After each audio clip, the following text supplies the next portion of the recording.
അഭിജിത്ത്, താങ്കളിപ്പോൾ എവിടെയാണ് നിൽക്കുന്നത്? അഭിജിത്ത്, അവിടെ നിന്ന് നൽകാനുള്ള വിവരം എന്തൊക്കെയാണ്? നമ്മളിപ്പോൾ ദൃശ്യങ്ങളിൽ കാണുന്നത് ചൂരൽമല പുഴയാണ്. ഈ ചൂരൽമല പുഴയുടെ അപ്പുറത്ത് നമുക്ക് കാണാനായി കഴിയുന്നത് മുണ്ടക്കൈ സ്കൂളാണ്. ആ സ്കൂളിന് തൊട്ട് സമീപത്തുള്ള പ്രദേശം ഒന്നാകെ മണ്ണിനടിയിലേക്ക് പോയി. അതാണ് ഏറ്റവും ദുഃഖകരമായ കാര്യം.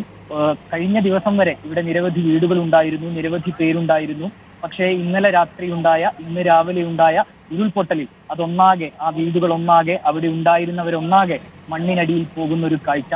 ഞാൻ നേരത്തെ സൂചിപ്പിച്ചതുപോലെ തന്നെ നമുക്ക് ദൃശ്യങ്ങളിൽ കാണുന്നത് മുണ്ടക്കൈ സ്കൂളാണ്. ആ മുണ്ടക്കൈ സ്കൂളിന് സമീപത്ത് ചേർന്നാണ് 100ഓളം വീടുകൾ ഉണ്ടായിരുന്നത്. അവരവിടെ ഒരു ഗ്രാമം പോലെയായിരുന്നു, ഒരു പാടി പോലെയായിരുന്നു ആ പ്രദേശത്ത്.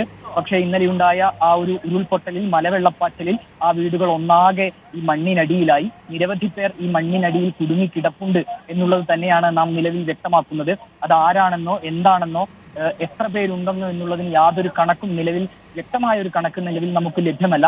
ആ ദൃശ്യങ്ങളിൽ കാണുന്നത് പോലെ തന്നെ നിരവധി വീടുകൾ ഇപ്പോഴും ആ മുകളിലുണ്ട്. ആ വീടുകളിലൊക്കെ ആൾക്കാരുമുണ്ട്. അവരെ പുറത്തേക്ക് എത്തിക്കുക, അവരെ അവിടെ നിന്ന് മാറ്റുക എന്നുള്ളത് തന്നെയാണ് ശ്രമകരമായ കാര്യം. ആ ഒരു രക്ഷാദൗത്യത്തിലേക്ക് കൂടി നിലവിൽ കടക്കേണ്ടതുണ്ട്. സൈന്യം ഉൾപ്പെടെ എത്തുന്നതോടെ അത് കൂടുതൽ കാര്യക്ഷമമായി ആ ഒരു രക്ഷാപ്രവർത്തനം മുന്നോട്ട് നീങ്ങും എന്നാണ് നമ്മൾ പ്രതീക്ഷിക്കുന്നത്.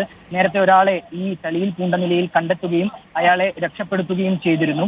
അത് ഈ മുണ്ടക്കൈ സ്കൂളിന് തൊട്ട് സമീപത്താണ്. ആ ചളിയിൽ പൂണ്ട നിലയിലായിരുന്നു അദ്ദേഹം. പിന്നീട് കേരള ഫയർഫോഴ്സ് എത്തിയാണ് അയാളെ അവിടെ നിന്ന് രക്ഷപ്പെടുത്തിയത്.